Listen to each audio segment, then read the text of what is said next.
times create weak people. Weak people create bad times. Bad times create strong people.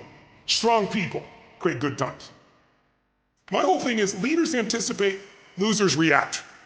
If you can anticipate what's coming, you can really take advantage. If you wait till it hits you, you're in trouble. The biggest problem people have is they think they're not supposed to have it. Problems are the fuel for growth.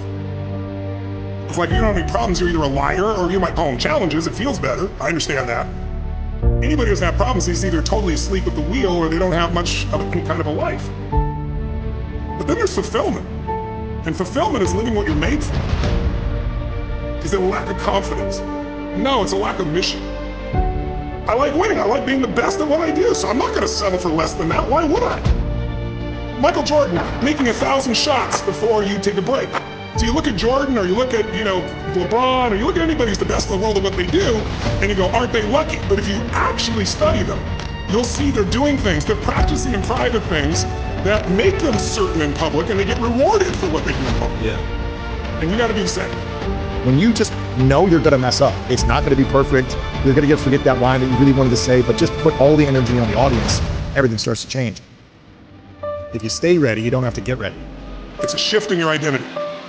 Every single day, 6 days a week. What matters? A few subjects, your body, because your energy matters. That energy is low, everything I just said is worthless to you. Because when you're low energy, you don't use your full intelligence or ability. You need emotion. If you don't know how to master your emotions start wars. Emotion creates peace. Emotion gets you children. Emotion is what can make that business work or fail. And most people don't know how to direct their own emotions. Let me be conscious about feeding my brain things that are going to give me not only inspiration, but insight and skill and tools. 68% of the Fortune 1000 were started in either a recession or a depression. Well, the first skill you got to master to be great is the ability to recognize patterns. When humanity recognized the pattern of the seasons, the whole world changed. Because we went from hunter-gatherers trying to survive from place to place where we're exposed to everything, to wait a second, if we plant in the springtime, we protect in the summer, we reap in the fall, and then we hang on to some of that so we can live through the winter. That created communities for the first time, and then eventually cities and states and countries. So that changed the world. What will change a person's life is when you realize there's also a set of seasons in your own life. And so think of it this way, 0 to 21 is springtime. Things are easy to grow in springtime. You don't have to do that much. Growing as a kid happens naturally. But overall, life is supporting you. It's sending you, teaching you, sharing with you. Now, when you get from 21 to 41 or 22 to 42, whatever range you want to talk about, you now are in the real world. And now you go test what you learned in your springtime. So you start to learn, test, figure out what's real. And it's an important stage of life. 42, 43 to 62, 63 is the power of your life. If you worked hard in the spring and the summer, and you put yourself out there and you planted, it's a reaping time. It's a time when you really become a leader.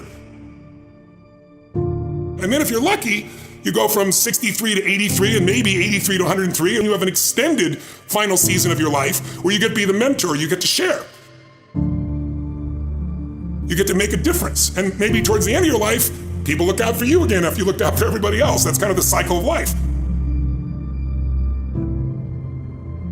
What if you're born in 1910? World War I ends, the world looks like it's a great place, new technology, cars, radio, and then what happens? An explosion of abundance, the roaring 20s, and so you're a kid, you're 14, 15 years old, and you're like, I can't wait to get a car, to go. But what happened when that person hit the next stage of life at 19, 20, 21 years old? As they came of age, it's 1929. And suddenly, people are jumping out of buildings, total depression, Dust Bowl, nobody's got jobs. It looks horrific, and it was horrific. But did they get a break? No, when they turned 29, it's 1939. It looked like the whole world was gonna end. Hitler was sweeping across Europe, bombing London. It literally looked like the world as we know it was over. This is what gives me great optimism for everyone watching here. Winter's not forever. No pandemic lives forever. Everything changes and everything ends. And the good news about winter is it's always followed by springtime. What follows the night? The daytime. What a cool way to set it up if you were God or the universe. The first thing I do every single morning is I go in freezing cold water. And when you jump in, it never feels good to go in, but getting out, you feel incredible. But I do it for a different reason. I do it to train my brain to say, when I say now, it means now. When I say go, we go. I don't stand there because it's cold and go maybe in a minute when I'm ready. But I always do it because I've trained my brain. This is how we work. And if you train your brain to do that every single day, then it'll do it on the more difficult and important things in life. But the essence of it is, I change my body radically, and I do 3 things to make sure that my brain is primed. And what I mean by primed is, most people think their thoughts are their thoughts, Lewis, and you and I know better.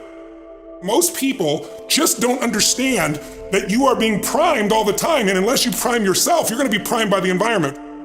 So I wanna take control of my brain, so I do 3 quick things. 1, I take 3 minutes of those 10 minutes, after I've changed my body, and I focus on 3 different events in my life that I'm grateful for. I usually pick 2 big ones and 1 small one. It could be as simple as a smile on my daughter's face, and it changes your biochemistry. Then real fast, I do this 3-minute process that's kind of like a blessing, and then 3 minutes, the last 3 minutes are called 3 to Thrive, where I focus on 3 things I want to accomplish, but instead of thinking I want to accomplish, I see, feel, and experience it as done. I feel grateful, I celebrate it, and it trains your brain. So in 10 minutes, I'm done. 3rd thing that I'll do, I immediately send a message or a text or an audio message to somebody as a sincere compliment. And I don't go, dude, great job, or wow, you're cool. I say, hey, listen, I saw you on Tuesday with those kids, and I saw you take that extra 20 minutes no one else did. And I just want you to know, I saw that, I thought that was incredible. So I'm always very specific, so they know it's not just some positive thinking bullshit call, it's sincerely doing it. It makes me constantly look for the good in the people I work with. 4th thing I do is whatever I don't want to do, the most challenging part of the day. What's a story we all love? It's the comeback story. It's the comeback, it's the Rocky, it's that music where all of a sudden you step back up and you take control and rock. Good times create weak people. Weak people create bad times. Bad times create strong people. Strong people create good times.